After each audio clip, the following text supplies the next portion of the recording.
Саламатсыңарбы балдар, кыргыз тили сабагына кош келдиңер. Бүгүнкү сабактын темасы ар бир кесип ардактуу.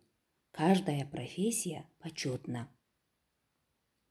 Бүгүн сабакта биз силер менен кесиптерди эске түшүрөбүз. Сүйлөмдөрдүн түрлөрү менен таанышабыз.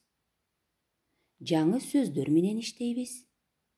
Жана текст менен иштейбиз.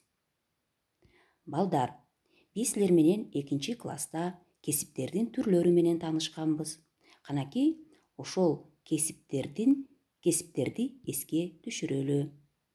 Кандай кесиптер бар экен? Куруучу, мугалим, тазалагыч, дарыгер, ашпозчу, чач тарач, сүрөтчү, бичи. Мындан башка дагы көптөгөн кесиптер бар. Бүгүнкү сабактын жаңы сөздөрү менен таанышалы.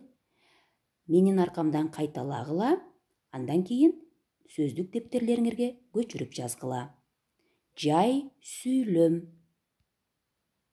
суроолуу сүйлөм, илептүү сүйлөм, чекит, суроо белгиси, илеп белгиси. Жакшы балдар. Балдар, биз силер менен сүйлөмдүн түрлөрү менен таанышмакпыз. Эмесе, биринчи түрү жай сүйлөм деп аталат. Жай сүйлөмдүн аягына чекит коюлат. Мисалы, менин атам чач тарач болуп иштейт. Экинчи түрү суроолуу сүйлөм. Суроолуу сүйлөмдүн аягына суроо белгиси коюлат. Мисалы, сенин атаң кайда иштейт? Үчүнчүсү илептүү сүйлөм. Илептүү сүйлөмдүн аягына илеп белгиси коюлат. Көчөдөн чоочун киши менен сүйлөшпө. Келгиле балдар, текст менен иштейли. Силердин окуу китебиңердин 94 бетинде биринчи көнүгүү бар. Биздин текст менин байкемдин жумушу деп аталат. Работа моего брата. Текстти конт коюп окула, маанисин түшүнгөнгө аракет жасагыла. Бул текстте Азамат өзүнүн байкеси жөнүндө айтып берип жатат. Байке, эмне иш кыласыз деп сурадым. Менин ишим элге жардам берүү, деди ал. Байкем милиционер. Аны баары тааныйт жана жакшы көрүшөт. Бир күнү байкем менен жумушуна бардым. Жолдон чоң эне өтүп бараткан. Колунан баштыгын алып, жолдон өткөрдүм.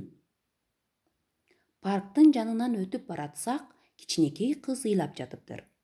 Байкем кызды сооротуп, апасы келгиче күтүп турдук. Бул дагы сенин жумушуңбу? Деп сурадым.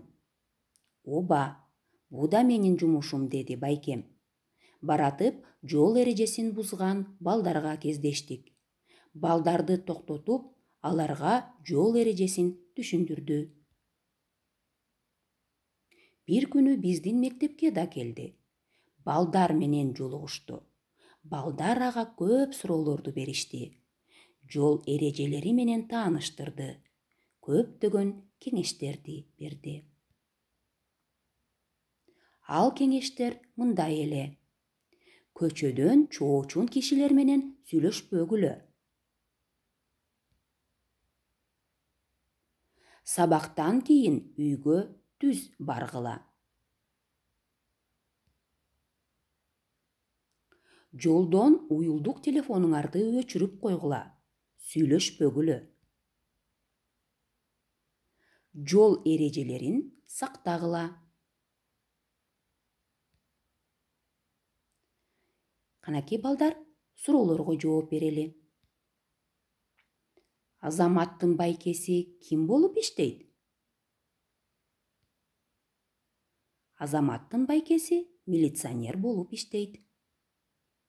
Ал кимдер менен жолукту? ал балдар менен жолукту. Балдарды эмне менен тааныштырды? Балдарды жол эрежелери менен тааныштырды. Ушуну менен сабагыбыз аягына келип жетти. Бүгүн сабакта эмнелерди билдик? Канакей дагы бир жолу эстейли. Биз бүгүн сабакта сүйлөмдүн түрлөрүн билдик. Жаңы сөздөр менен тааныштык. Жана текст менен иштедик. Үйгө тапшырма 95-бет 3-чү көнүгүү. Сүйлөмдөрдү туура түзгүлө. Жаңы сөздөрдү сөздүккө көчүрүп жазгыла жана жаттагыла. Келерки сабакта жолугушканча саламатта калгыла.